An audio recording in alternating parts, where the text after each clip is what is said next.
बिस्मिल्लाहिर्रहमानिर्रहीम। अस्सलामु अलैकुम वरहमतुल्लाहि वबरकातुहू।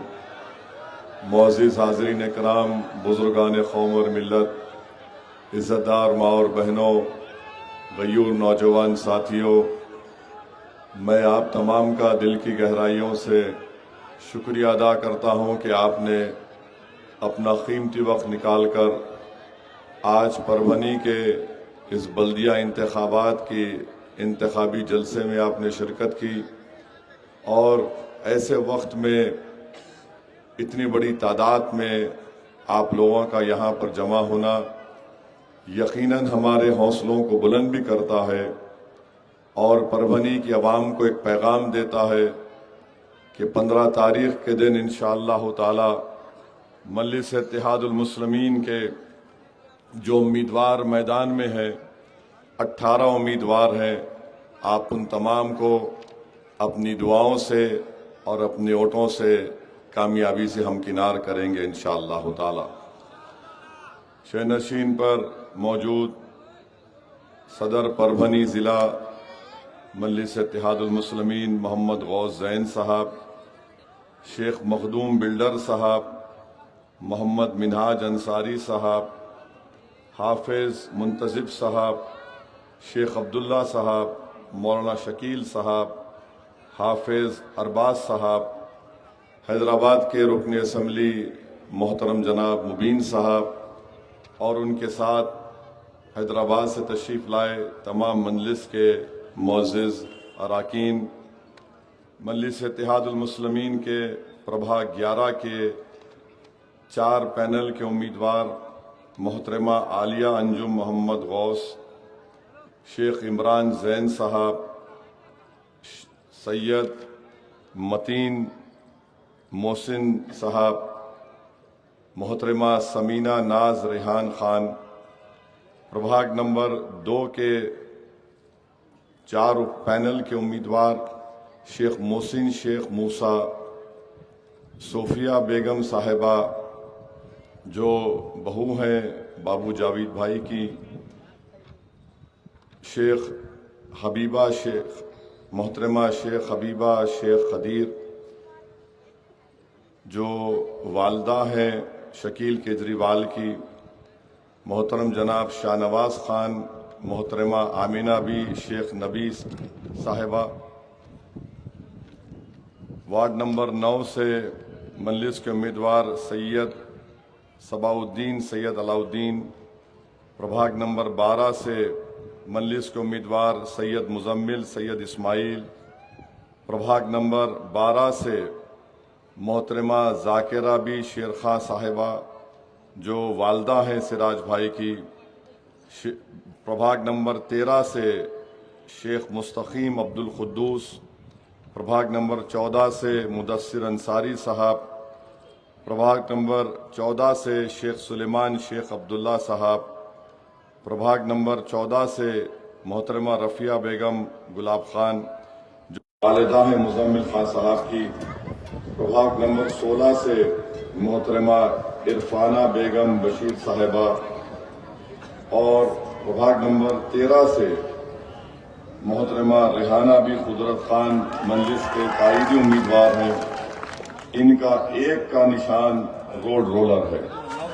मावाकी तमाम मजलिस के जो 17 उम्मीदवार हैं, प्रभाग नंबर 11 में 4 वोट डालना है आपको पतंग के निशान पर, प्रभाग नंबर 2 पे आपको 4 वोट डालना है पतंग के निशान पर इंशाअल्लाह। प्रभाग नंबर 12 में मजलिस के 2 उम्मीदवार हैं, पतंग के निशान पर आपको बटन लगाना है। प्रभाग नंबर 14 में 3 उम्मीदवार हैं, पतंग के निशान पर बटन लगाना है। और फिर प्रभाग नंबर 9, 12 और 16 में मजलिस के उम्मीदवार हैं, जहां पतंग का निशान दिखेगा और बटन दबाइए। और प्रभाग नंबर 13 में एक मोहतरमा रेहाना भी खुद और दूसरी शिवसेना है, बीजेपी है और सीटी भी है और आटो भी है। तो कितने लोग हो गए, एक बीजेपी हो गई, 2 शिवसेना हो गए, एक राष्ट्रवादी हो गई, एक कांग्रेस हो गई, एक सीटी हो गया और एक आटो हो गया। कितने हो गए? 7। ये 7 मिलकर एक मर्द से मुकाबला करने आ रहे। समझे आप? समझे नहीं समझे? फिर समझाता हूं। एक उद्धव ठाकरे, एक शिंदे, एक अजीत पवार, एक मोदी, एक कांग्रेस, एक आटो, एक सीटी, और पूरे ये समझ रहे कि 7 शेर को घेर लिए तो कुछ होता। देखो, शेर शेर ही होता। और तारीख हमेशा गवाह है कि जब कभी भी फसादात होते, पूरे एक होके हमला करते। तारीख गवाह है कि जब कभी भी नाजुक वक्त आता, सब एक हो जाते, हमको अकेला छोड़ देते। तारीख गवाह है परभनी की कि डेवलपमेंट अगर हुआ तो मुस्लिम और दलित इलाके में नहीं हुआ, क्योंकि हम एक नहीं हुए, वो एक हो गए। याद रखो आप मेरी इस बात को, क्योंकि ये लोग जानते हैं गुत्ता का है, गुत्ता का है। अच्छा, हैरत अंगेज बात यह है कि सीटी और आटो, एक आटो में बैठ के सीटी बजा रहा, एक हाथ से पकड़ के सीटी बजा रहा, एक कमल को हाथ में पकड़ के ऑटो चला रहा, और एक घड़ी पहन के सीटी बजा रहा, और एक मशाल लगा के भी ऑटो और सीटी के साथ है। तो अच्छा, ये जो दोनों हैं, सीटी और ऑटो, ये मुस्लिम बाहुल इलाकों में सीटी बजाने के लिए और ऑटो का मीटर डाल के चलाने के लिए उम्मीदवार खड़ा किए। मैं पूछना चाह रहा हूं बोडेकर साहब से और गुप्ता साहब से, भाई साहब, ये प्रभाग नंबर 15, 4, 5, 1, 9 में ना तुम सीटी बजा रहे ना ऑटो चला रहे। आप देख लो, प्रभाग नंबर 15, 4, 5, 1, 9 में ना ऑटो है ना सीटी है, मगर मेरे घर के सामने सब आके नाच रहे, पूरे आ रहे हैं, ऐसी मोहब्बत का इजहार कर रहे हैं कि हमारे मरहूम वालिद बोलते थे कि मां से बढ़ के चाहिए पापा कुटनी कहलाए। बड़ी मोहब्बत के दावे कर रहे हैं। तो मेरी आपसे अपील है, ये सब मिलके आ रहे ताकि मुस्लिम और दलित इलाकों को हमेशा के लिए नजरअंदाज करके रख दिया जाए। यहां पर कोई डेवलपमेंट का काम नहीं होना। हाँ, बोडेकर और गुप्ता साहब के साथ एक और नाम भूल गया मैं, वारपुटकर का साहब, वारपुटकर साहब। ओहो, माने ये पेड़ से वो पेड़, वो पेड़ से ये पेड़, जंपिंग में माहिर है वो। यहां से इधर कूदते, उधर से इधर कूदते। बड़े लोग बोलते थे, मियाँ अब तुम छोड़ो, अब बड़े हो गए, दीवाना कूदना छोड़ो। इन दीवाना ही कूद रहे हैं, इधर से उधर से इधर, जहां दिखी हरी वहां चरी। ये इनका मामला है। और कांग्रेस पार्टी में अजान हो रही है, ठीक है, अजान।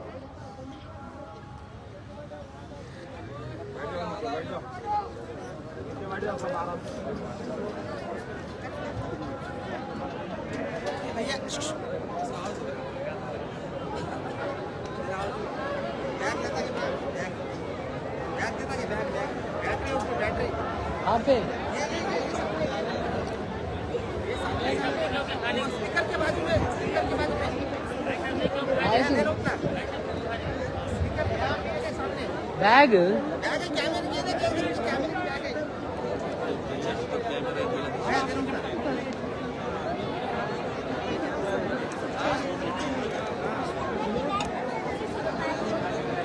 वो यार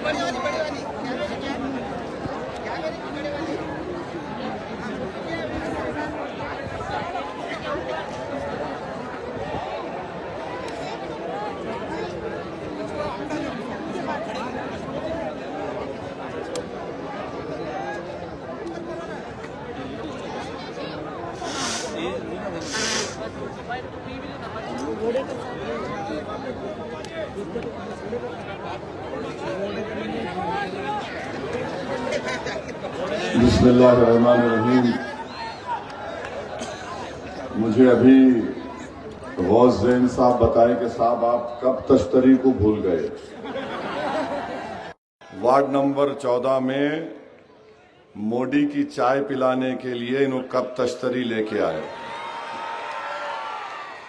तो याद रखिए, कब तश्तरी, सीटी, आटो, घड़ी, हाथ, कमल का फूल, मशाल, तीर कमान, 8 लोग आ गए और पूरों का मकसद एक ही है कि आपकी आवाज, आपके इत्तेहाद के दुश्मन है ये 8 लोग, आपके वार्ड के तरक्की और विकास के दुश्मन रहे ये लोग, ये मुसलमानों का मुखद्दर बेरोजगारी बना के रख दिए, आसिफ पठान की जमीन पर किसी और की इबादत गाह को नगोडा में तामीर कर रहे हैं, मस्जिदों पर मसले बनाकर खड़ा कर रहे हैं। मेरी आपसे अदबन गुजारिश है कि 15 तारीख के दिन आप लोग एक सीसा पिलाई हुई दीवार की तरह मुत्तहिद होकर पतंग के निशान पर बटन दबाकर इन तमाम ताकतों को, जो आपकी मजहबी तशख्खुस के दुश्मन है, जो आपके मस्जिदों के दुश्मन है, जो आपके हिजाब की मुखालिफत करते हैं, जो आपके बच्चों को तालीम याफ्ता देखना नहीं चाहते, जो आपके नौजवानों को रोजगार नहीं देना चाहते बल्कि उनको ड्रग्स की रास्ते पर डाल चुके हैं, मेरी आप सदवन गुजारिश है कि आप अपना एक एक कीमती वोट मजलिस इत्तेहादुल मुस्लिमीन के हक में इस्तेमाल करिए। और मैं जानता हूं कि बाबा जानी साहब भी डबल रोल अदा कर रहे हैं। बाबा जानी साहब जो है बुडेकर साहब के साथ भी है और वारपुटकर साहब के साथ भी है। मैं जानता हूं कि कोऑपरेटिव बैंक में दोनों तीनों भाई मिलके साथ साथ थे, तो इन पे भी नजर रखिए। और जितने कांग्रेस के उम्मीदवार है पूरे के पूरे, अगर खुदा ना खास्ता जीत जाएंगे, ये लोग बीजेपी, शिवसेना, अजीत पवार जो मिलकर महाराष्ट्र में सरकार चला रहे हैं उनकी तायीद करेंगे। तो अगर आप अपने 18 कैंडिडेट को जिताएंगे, और ये यकीनन मुमकिन है, ये नामुमकिनात में से नहीं है, ये मुमकिन है, और मुझे यकीन है कि आप अपना एक एक वोट का सही इस्तेमाल करेंगे। अगर आप इन 8 ताकतों के साजिश का शिकार हो जाएंगे खुदा ना खास्ता, तो आपका वोट जाये हो जाएगा। याद रखिए, अपने वोट को जाये होने से बचाइए। मुत्तहिदा तौर पर मजलिस इत्तेहादुल मुस्लिमीन के हक में अपना वोट दीजिए। 2019 में अली खान टिकट लड़े, इलेक्शन लड़े, गौस जैन साहब को टिकट नहीं मिला। 8 दिन नहीं हुए इलेक्शन खत्म होके उन्होंने कुलाटी मार दिए, एनसीपी में चले गए। अब वार्ड नंबर 2 से राष्ट्रवादी कांग्रेस अजीत पवार गुट से लड़ रहे हैं। आप जानते हैं वार्ड नंबर 11 में बाई इलेक्शन हुआ, अब्दुल जावेद साहब को हम तायीद करें, वो जीते। जीतते ही 8 दिन के अंदर उन्होंने आवाम के भरोसे को तोड़कर, धोखा देकर राष्ट्रवादी में जाकर अजीत पवार के हाथ के ऊपर बैत लेके उनके मुरीद हो गए। तो ये अजीत पवार क्या है? आप जानते हैं कि हमारे मुल्क में नरेंद्र मोदी की सरकार ने, जिसमें अजीत पवार भी शामिल है, शिंदे भी शामिल है, चंद्राबाबू नायडू, कुमारा स्वामी, नीतीश कुमार, चिराग पासवान, कुमारा स्वामी, जयंत चौधरी, कुशवाहा, ये सब मिलकर बाबा साहिब अम्बेडकर के बनाए हुए संविधान के खिलाफ एक ऐसा कानून बनाया है जिसके जरिए से मस्जिद को आपसे छीनी जा सकती है, जिसके जरिए से कब्रिस्तान को बंद कर दिया जा सकता है, जिसके जरिए से ईदगाह और दरगाहों पर कब्जा किया जा सकता है, जिसके जरिए से ये कानून ये कहता है कि मुसलमानों के जो वक्फ बोर्ड क्या है, मुसलमानों के लिए एक इबादत गाह की तरह है। जैसा हमारे हिंदू भाइयों के मंदिर हैं, उसमें कोई गैर हिंदू मेंबर नहीं बन सकता। तो नरेंद्र मोदी ने कह दिया कि नहीं, मुसलमानों के धर्म संस्थाओं में हम गैर मुस्लिम को मेंबर बनाएंगे। आप सोचिए, अगर परभनी की डिस्ट्रिक्ट वक्फ कमेटी बनेगी या किसी मस्जिद की कमेटी बनेगी, तो महाराष्ट्र वक्फ बोर्ड, क्योंकि अब इलेक्शन नहीं है, वक्फ बोर्ड में एमएलए, एमपी, बार काउंसिल का, मुतवल्ली का खत्म, नॉमिनेशन होगा, यानी नामजद करेंगे। और ऐसे लोगों को नामजद करेंगे कि अगर उनको बोल दिया जाए कि देखो खड़ी धूप है, 40 डिग्री का टेम्परेचर है, मगर तुम कहना रात है और बड़ी सर्दी हो रही, तो बोलेंगे यस, हम बोलेंगे। इसीलिए आपसे कह रहा हूं कि ऐसा काले कानून बनाने में अजीत पवार की पार्टी ने नरेंद्र मोदी का साथ दिया, जिसके दिल में वक्फ की जायदाद की तकलीफ होगी, फिक्र होगी। और मुझे यकीन है कि आज भी हम में मिली हमियत हमारी जिंदा है। और महाराष्ट्र में एक बहुत बड़ा इलेक्शन हो रहा है। ये ऐसे काले कानून के बनने के बाद अगर आप ऐसे वक्त में अपनी नाराजगी का इजहार अपने वोट से नहीं करेंगे, तो फिर ये मस्जिदों को अगर अल्लाह जबान देगा तो वो पुकार पुकार कर तुमसे कहेगी कि जब वक्त आया अपनी नाराजगी का इजहार करने के लिए, तुम खामोश बैठ गए या तुमने जालिमों का साथ दिया। मेरे अजीज दोस्तों, मेरे बुजुर्गों, मेरी इज्जतदार माँ और बहनों, मस्जिद आपकी और हमारी है। इसका तहफ़्फ़ुज़ सिर्फ उसको आबाद रखने से नहीं, बल्कि उसका तहफ़्फ़ुज़ ये भी होता है कि अगर कोई उसके लिए बुरी नजर देख रहा है तो हम पहले से उसका तहफ़्फ़ुज़ करना शुरू कर दें। और जमहूरियत में, लोकशाही में बेहतरीन तरीका अपने वोट का इस्तेमाल है। वोट का इस्तेमाल करिए और पैगाम दीजिए दिल्ली के उस बादशाह जिसका नाम मोदी है कि तुमने काला कानून बनाया अजीत पवार के साथ मिलकर, हम तुम्हारा साथ नहीं देंगे। दूसरी तरफ कोई बोलेगा उद्धव ठाकरे है, तो उद्धव ठाकरे ने बहैसियत मुख्यमंत्री महाराष्ट्र के विधानसभा में खड़े होकर कहा था कि मुझे फख्र है कि मेरी पार्टी ने बाबरी मस्जिद को शहीद किया था। ये आप पर छोड़ता हूं, जो जो सच है बयान कर रहा हूं। वोट डालना आपका काम है। मैं तो एक दीवाने की तरह हर जगह बोलता हूं, बदनाम हो जाता हूं।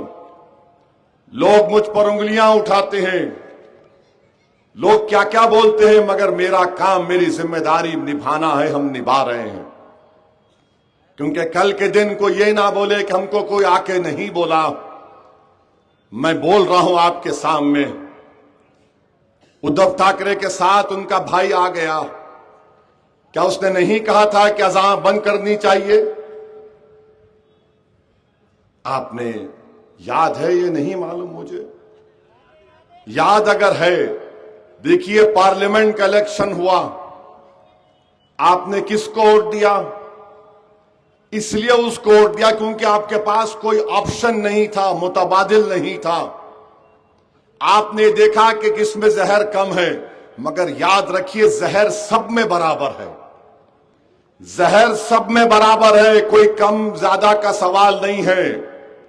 इन्हों सत्ता में है, उनकी पार्टी की तोड़े बोल के उन्होंने जरा खामोश बैठे हुए हैं, वरना जब सत्ता में थे तो क्या क्या जहर अफशानी करते थे वो दुनिया जानती है। तीसरी जानिब कांग्रेस है। कांग्रेस पार्टी आए दिन मुझको गालियां देती है, मुझे कोई फर्क नहीं पड़ता। इज्जत देने वाला मेरा अल्लाह है और अल्लाह ही इज्जत देता रहेगा। मगर बताना यह है कि सुप्रीम कोर्ट में एक 8 दिन 6 दिन पहले 5.5 साल के बाद सुप्रीम कोर्ट ने बाज लोगों को जमानत दी, 2 नौजवानों को जमानत नहीं दी। मैं किसी कांग्रेस के नेता का तबसरा पढ़ रहा था कि उन्होंने कहा कि बहुत तकलीफ है, 5.5-6 साल हो गए। मैं कांग्रेस पार्टी से पूछना चाह रहा हूं, आप मुझे गाली दो, आपके पास ब्लैंक चेक है, कोई फर्क नहीं पड़ता। अब मेरी शादी भी नहीं हो सकती, मेरे बच्चों के शादियां हो रहे, क्या नवासियां हैं, मेरे को कोई फर्क, दो गाली दो। उन्होंने कांग्रेस जो बेल नहीं मिली इन लोगों को, उसकी वजह क्या सुप्रीम कोर्ट ने दिखाई? सुप्रीम कोर्ट ने अपने बेल डिनायल ऑर्डर में कहा कि सेक्शन 15A ऑफ यूएपीए के तहत बाय एनी अदर मींस का जिक्र करके उन दोनों की बेल रिजेक्ट कर दी। अब सेक्शन 15A जो बनाया गया था, किसने बनाया? आपको मालूम? कितनों को नहीं मालूम? हाथ उठाओ। तकरीबन लोगों को नहीं मालूम। 2008 में मनमोहन सिंह साहब वजीर आजम थे, चिदम्बरम वजीर दाखिला गृह मंत्री थे, उन्होंने यह कानून लाया था। सेक्शन 15A कांग्रेस पार्टी ने लाया था और दहशतगर्दी को डिफाइन किया ने। क्या दहशतगर्दी हो सकती है? दहशतगर्दी हम एक नमाज के लिए, अज़ान के लिए रुक गए, मैं जारी रखता हूं। दहशतगर्दी का डेफिनेशन उन्होंने यह दिया कि एनी अदर मीन्स, यानी कोई भी तरीका। अब कोई भी तरीका का मतलब क्या है? मैं लिख दूंगा कोई भी तरीके में डालो इनको, और वही उसी को सेक्शन 15A को जब मैं खड़े होकर ठहरना है, कंटिन्यूस होते रहेंगे ना।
तो मैं आपसे जिक्र कर रहा था, ये कानून को कांग्रेस पार्टी ने पार्लियामेंट में 2008 में बनवाया और मैं एमपी था। मेरी तकरीर पार्लियामेंट के वेबसाइट पर है, यूट्यूब पर है।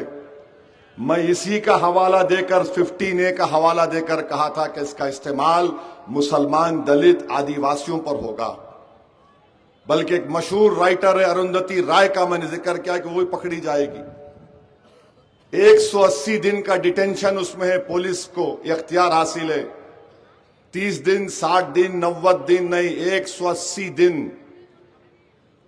आप बताओ, दुनिया में कोई, रशिया में भी नहीं है 180 दिन का डिटेंशन, न अमेरिका में के पेट्रियट एक्ट में है। यह कांग्रेस पार्टी ने बनाया।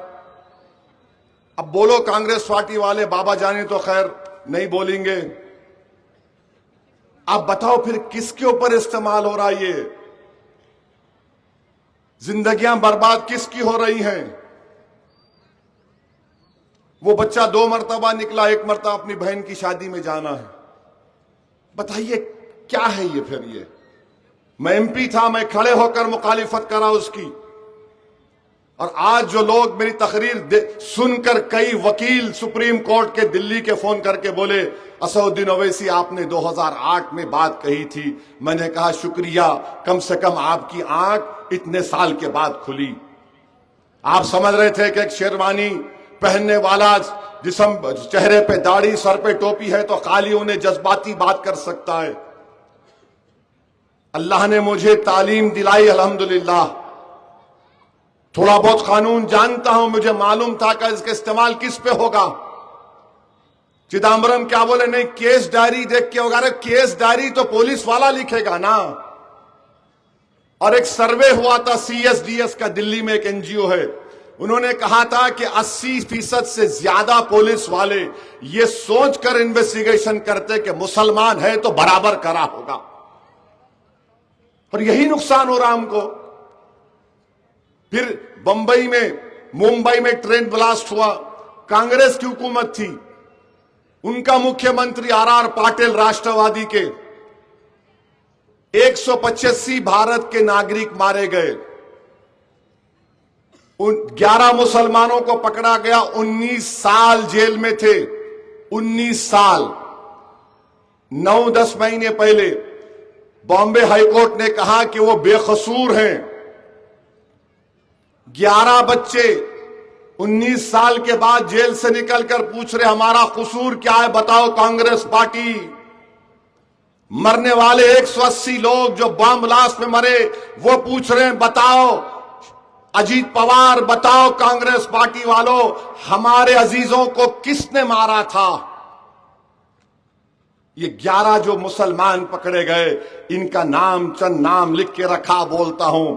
सज्जाद अंसारी जब जेल को गए, बीवी हामिला थी, वो बयान दिए मीडिया को कि मैं जेल में था, मुझे बेटी पैदा हुई, जब बेटी थोड़ा बड़ी तो मैं उसको या तो कोर्ट में देखता था या जेल के सलाखों के पीछे से उसको देखता था।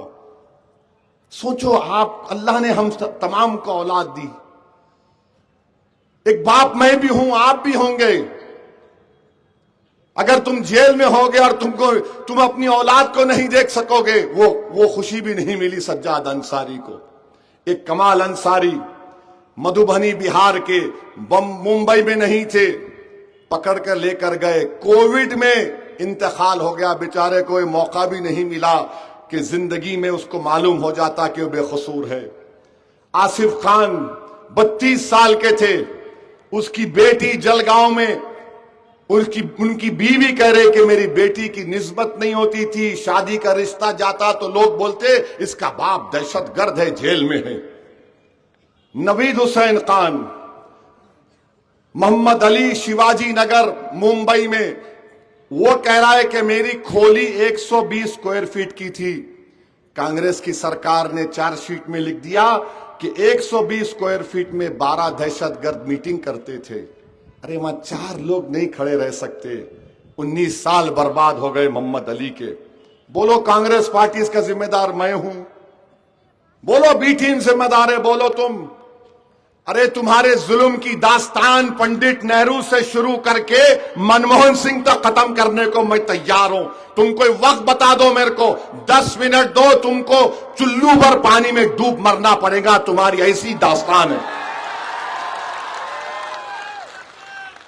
मेरे अजीज दोस्तों और बुजुर्गों, ये और हमको गाली देते तो किसी शायर ने अच्छा कहा था, अच्छा हाँ 2019 में अमित शाह फिर यूएपीए कानून को तरमीम करे।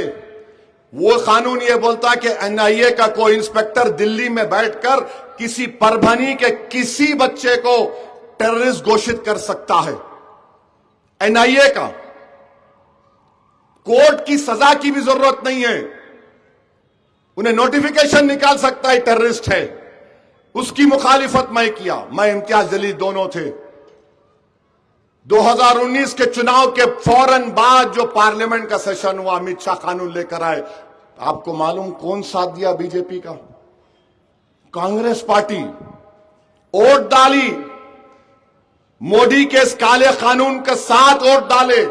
मैं इम्तियाज जलील, वो जो तरमीमात थे उसके खिलाफ हमने नोटिस दी और स्पीकर बोलते थे ओवैसी तुम्हारी तरमीम मूव कर रहे। मैं कहता था हां सर मूव कर रहा हूं।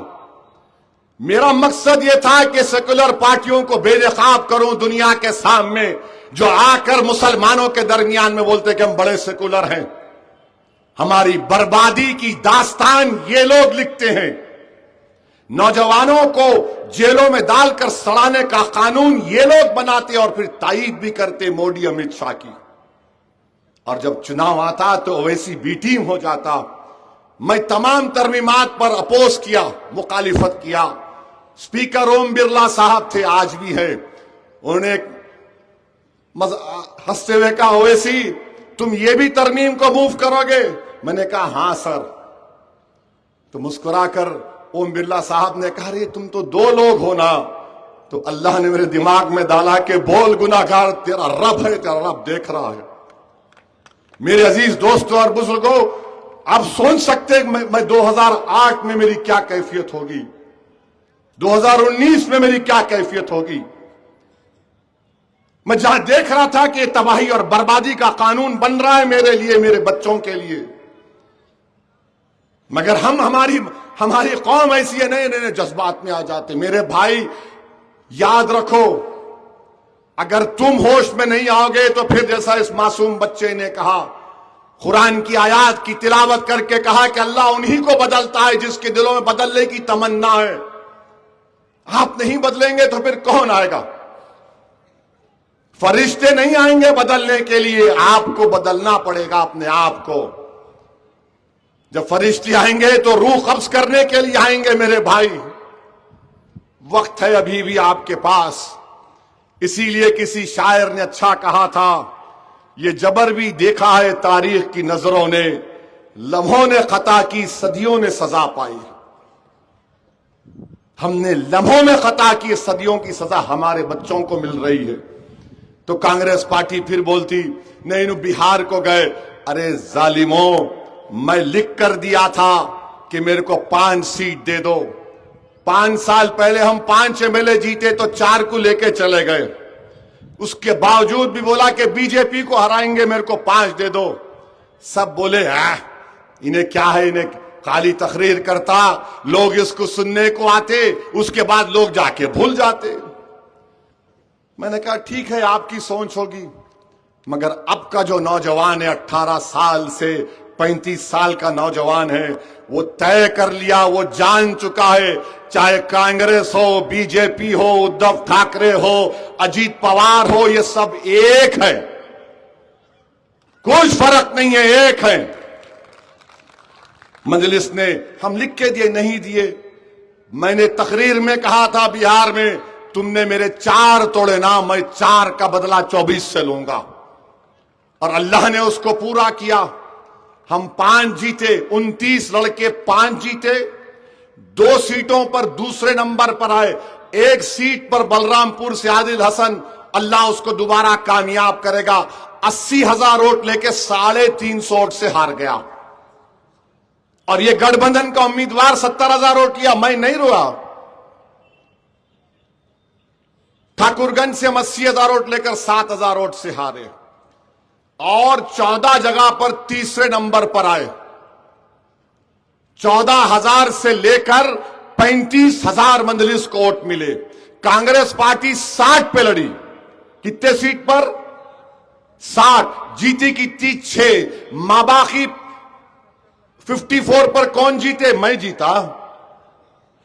तुम्हारे गुण, तुम्हारे, वो क्या शायर ने अच्छा कहा था, याद नहीं आ रहा शेर, मंजर भोपाली का शेर है एक, माने आपके हर ऐब हुनर नजर आता है आपको, और हमारा लड़ना आपको गुनाह नजर आता है।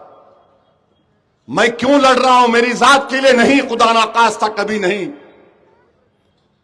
मैं यही चाहता हूं कि जिंदगी जो अल्लाह ने मुझे दी, इतने नेमतों से अल्लाह ने मंजलिस के जिम्मेदारों को नवाजा, हम यही चाहते हैं कि हमारी उस काबिलियत से जो परवरदिगार अल्लाह ने हमको दी, हम गरीबों को उनका मुकाम दिलाएंगे, उनका हक दिलाएंगे, मुसलमानों की लीडरशिप पैदा करेंगे, ताकि जब हमारी आंख बंद हो जाएगी तो कम से कम हम ये गम लेकर तो नहीं जाएंगे कि हम तो जिंदगी में अपने सामने लीडर्स को नहीं पैदा करे जो जालिमों से मुकाबला कर सके।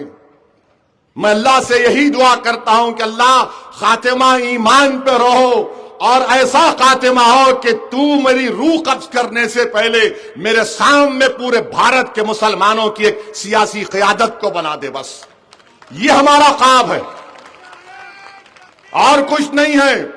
इंशाअल्लाह ताला मंत्री संतरी बनने का कभी शौक था ना कभी रहेगा इंशाअल्लाह ताला, क्योंकि अल्लाह ने बहुत इज्जतों से नवाजा। नहीं जानने वाला भी मेरे को जानता है। दुश्मनों के सामने से चले गए तो खड़े होकर गाली देना शुरू कर देते। इससे बढ़ के इज्जत और क्या होना आपको कि दुश्मन के सामने से गए तो खड़े होकर उन्हें दांता पीसना शुरू कर देता। उसकी अम्मा को, उसकी बीवी को, बाप को देखा तो नहीं बोलता, मेरे को देख के बोलता। मेरे को देख के उन्हें खुदा का नारा लगाता। एक 5 स्टार होटल में खाना खा के निकल रहा था मैं, एक वहां मीटिंग थी। अब देख के मेरे को नारा लगा रहे, खुदा का नारा लगा रहे। मैं रुक गया। ये 10-15 ही थे, डॉक्टर्स थे ये। वो जिंदाबाद। मैं मुस्कुरा रहा था। बोले तुम मुस्कुरा रहे? बोला हाउ। बोले हाउ क्या है? बोला हैदराबाद का दखनी स्टाइल है यस बोलने का, ओके बोलने। बोले क्या मतलब? बोला बाबू इससे बड़ी खुशी क्या होगी कि तुम दूल्हे भाई को देख के खुदा का नारा लगा रहे। बोले यार तेरी जबान है या तलवार है? मिला फिर हाथ मिला, हाथ मिला लिए। बोले नंबर दोगे? मिला नंबर लो। बोले फिर देख के नारा लगाएंगे? अब नहीं। आप देखो क्या हो रहा है तमाशा देश में। इलेक्शन लड़ना तो गुनाह है कांग्रेस पार्टी की नजर में, क्योंकि वो ही हरा सकते। अरे 3 मर्तबा मोदी देश का प्रधानमंत्री बना तो क्या मुसलमान जिम्मेदार है? मैं आपसे एक सवाल कर रहा हूं। 2014, 2019, 2024 के पार्लियामेंट के इलेक्शन में आपने बीजेपी को वोट दिया क्या? कितने नहीं दिए? हाथ उठाओ। मोदी कैसे बना फिर वोट? कैसा बना? मैं बोला आपको, मेरे पास कोई फरिश्ते तो नहीं है, ना मौकिल है ऐसा पढ़ के करे ऐसा। अरे तुम नहीं हरा सक रहे, तुम उसको हरा नहीं सक रहे। नहीं हो वैसी बोलो, मेरे क्या करने का है? बोलो अगर तुम्हारे दिल की भड़ास निकलती मेरा नाम लेने से, और बोलो। तुम्हारे को अपनी बीवी को देख के सुकून नहीं मिल रहा, मगर मेरे को बोल के सुकून मिल रहा, बहुत अच्छा है। तुम्हारे घर में मां बाप को देख के दिल को सुकून नहीं मिल रहा, मगर मेरे को गाली दे के मिल रहा, बहुत अच्छा है। मेरे को कोई फर्क नहीं। मेरे कोई कपड़े पे आ गया बेचारा मेरे। नहीं ये क्या है, नाथूराम गोडसे भी टुई था। नाथूराम गोडसे टुई था, समझो बात को। नहीं बोल सकते यहां पे, समझे नहीं समझे? तो उसको भी कपड़ों को देखने का शौक था। ये उनकी औलाद है, ये उनकी सोच इसमें आ गई। और जो लोग अपने मां बाप को घर में लड़ता हुआ देखते, वो औलाद गालीज देती, तो ये बेचारा उसका बचपना कैसा गुजरा नहीं मालूम, क्या क्या हुआ नहीं मालूम उस पे। तो मेरे अजीज दोस्तों और बुजुर्गों, मैं आपसे अपील कर रहा हूं, और परभनी की बहुत सी जनता हैदराबाद में अपने रोजगार के सिलसिले में रहती है, मैं उनसे और उनके अफराद खानदान से कहना चाह रहा हूं, दारुस्सलाम के दरवाजे 24 घंटे आपके लिए खुले थे और खुले रहेंगे हमेशा। आप कभी भी आ सकते हमारे पास। हैदराबाद आपका है और हैदराबाद आपका हिस्सा रहेगा। और फिर मेरे अजीज दोस्तों और बुजुर्गों, हम हजरत पुलिस से पूछना चाह रहे हैं, ये हमारे जो बंडी पे लोग, गरीब लोग कारोबार करके दिन को 200 रुपए 100 रुपए कमाते, उनको हो बिल्कुल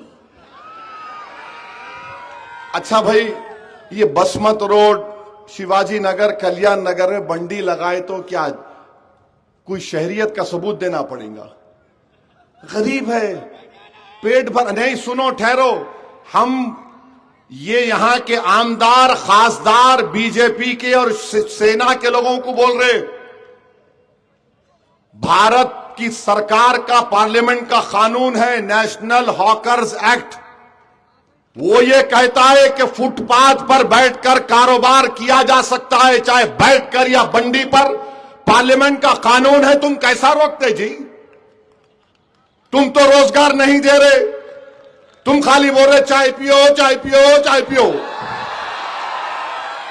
15 लाख देता हूं 15 लाख देता हूं, 15 फुकट पैसे नहीं आए उसमें।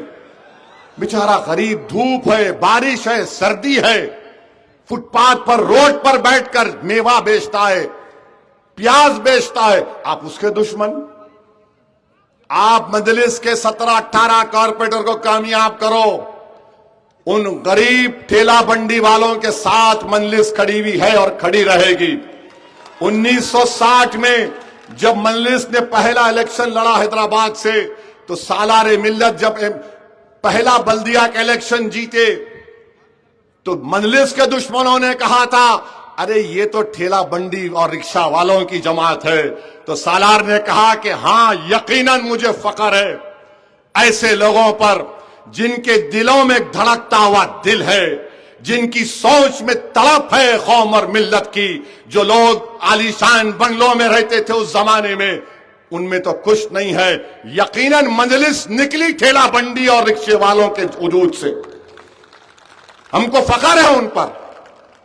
क्या भारत में गरीब होना जुर्म बना दिया गया है? अरे पोलिंग के दिन वोट डालने वाले तो गरीब होते हैं ना, चाहे किसी समुदाय का हो। तो इंशाअल्लाह आप कामयाब करिए। और फिर मैं आपको यह भी बताना चाह रहा हूं कि ड्रग्स का बहुत बड़ा मसला है। हम कलेक्टर साहब से, एसपी साहब से बोल रहे कि खत्म करो, ये देश को दीमक की तरह खा रहे हैं। ड्रग्स का ताल्लुक टेररिज्म से है, समझो। ड्रग्स का ताल्लुक टेररिज्म से है। कौन है ये ड्रग्स बेचने वाले? क्यों नहीं पकड़ते इनको आप? अरे पकड़ो ना इन जालिमों को जो पूरे परभनी के नौजवान बच्चों की जिंदगियों को बर्बाद कर रहे हैं, मगर ड्रग्स के कारोबार में मुलविस है। और उन 8 लोगों के उम्मीदवार भी हैं, उसमें आप जानते होंगे नामों को। मैं नाम नहीं बोलना चाह रहा हूं, नहीं तो उनको दबा के चढ़ी आएंगी रात में, अम्मा हम ही चूस लो खा लो बोल के। बोलूंगा एक दिन इंशाअल्लाह तुम्हारा नाम। और फिर जो यहां के खासदार साहब है, सर आप वफ की जमीन पर काबिज है, ईदगाह की बाजू की। हमारे वोट से आप जीते तो छोड़ दो ना उसको, आप छोड़ दो उसको। अरे दबा के थाली बजाओ, डर रहे कहीं को जी? हाँ, मैं बोला आफत मेरे पे आएंगी, थाली मारने वालों को नहीं आती। मगर तुम थाली बजाने वाले नहीं हो, तुम नारे तकबीर बोलने वाले हो। नारे तकबीर। हाँ, सुन लिए एमपी साहब। और म्युनिसिपल कॉरपोरेशन के बेचारे मुलाजिमीन को 6 महीने से तनख्वाह नहीं आई। ये कई की ट्रिपल इंजन की सरकार है। बेचारे गरीब है, तनख्वाह नहीं है उनको, मगर बराबर रिश्वतखोरी का बाजार आम है। मजलिस को आप कामयाब करिए। जन्म पत्र जारी होगा इंशाअल्लाह ताला, मृत्यु पत्र जारी होगा। एक बीजेपी का रुकन आके बोलता तो आप रोक देते उसको। अरे भाई क्यों आप बांग्लादेश बांग्लादेश बोलते? मोदी की बहन दिल्ली में बैठी है, उसको निकाल के फेंको ना बांग्लादेश में। यहां पे कोई बांग्लादेशी नहीं है, ना रहेंगे। यहां पर भारत के अव्वल दर्जे के शहरी रहते हैं, जो मुसलमान भी हैं, हिंदू भी हैं, दलित भी हैं, ओबीसी भी हैं। मगर इनको खाली दूरबीन लगा के, अच्छा बांग्लादेशी बोले तो योगी बाबा, उन्होंने एक नया तरीका निकाले बांग्लादेशी को तलाश करने का। क्या निकाले? उन्होंने अपनी पुलिस को बोले मुस्लिम इलाके में जाओ, जैसा यहां इलाके है, वहां जाकर एक 70-75 साल के बूढ़े को बुलाए, तुम बांग्लादेश के? उन्हें बोला नहीं भाई, मैं बिहार का अररिया का हूं, 22-25 साल से यहां पर कारोबार करता हूं। नहीं नहीं तू बांग्लादेश? अरे नहीं हूं मैं। तो पुलिस वाले बोले बाबा ने हमको आइडिया दिया। उन्हें बोला ये क्या आइडिया दिया? पलटा दी। पीठ पे उस पुलिस वाले ने अपना फोन रख दिया और फोन रख के बोल रहा, देखो फोन बोलेगा तू बांग्लादेशी या भारत का है। क्या साइंटिस्ट है बाबा भी। हम समझे सर पे बाल नहीं है, मगर माशाल्लाह ओफो माने अब जरूरत ही नहीं है। मगर कोई ऐसा फोन तो इजाद करो जो भारत के गरीबों के पेट पर रखकर बोले कि कितना खाया, कब से भूखा है, बोल सको। तुम ऐसा फोन इजाद नहीं करे जो गरीबों के पेट पर रखकर बोल सके, मगर तुम किसी को बदनाम करना चाहते हो। तो मेरे अजीज दोस्तों और बुजुर्गों, मेरी आप तमाम लोगों से अपील है कि आप मजलिस इत्तेहादुल मुस्लिमीन के 18 उम्मीदवार को कामयाब करिए। करेंगे ना मेरे भाई? और जो नहीं आए उन तक जाकर मजलिस का पैगाम पहुंचाएंगे आप। याद रखिए, भारत की सियासत की एक तल्ख हकीकत याद रखो, जिस समाज के पास उसका नेता नहीं है उसकी कोई अहमियत और कीमत नहीं। जिस समाज का नेता होगा, अगर तुम ये समझ रहे आप है ना, नहीं मेरे भाई, मैं नेता नहीं, नेता बनाना चाहता हूं। मैं मरने से पहले मुझसे काबिल, मुझसे परहेजगार, मुझसे ज्यादा जियाले से 100-200 नौजवान लड़के और लड़कियों को देखना चाहता हूं जो इस मिल्लत मजलूमा की इस बोझ को संभाल सके। आपको यह काम करना है। करेंगे ना 15 तारीख के दिन? और ये जो लोग जो मेरी तकरीर पे 15 मिनट पे बहुत मीडिया वाले लिखते थे, 15 मिनट बोले, 15 मिनट बोले। अरे खुदरत ने ऐसा इंतजाम किया है कि तुम 15 मिनट बोले तो खुदरत भाई ले 15 को इलेक्शन होगा। और खुदरत का निजाम देखो, इनको लामहला पतंगी पिलाना है 14 के दिन, 15 के दिन। खैर कोई बात नहीं, अल्लाह आपके इस इत्तेहाद को मजबूत रखे। और मुझे उम्मीद है कि आप तमाम लोग मुत्तहदा अपने वोट का इस्तेमाल करेंगे। नारे तकबीर, नारे तकबीर, पतंग को वोट दो, पतंग को वोट दो।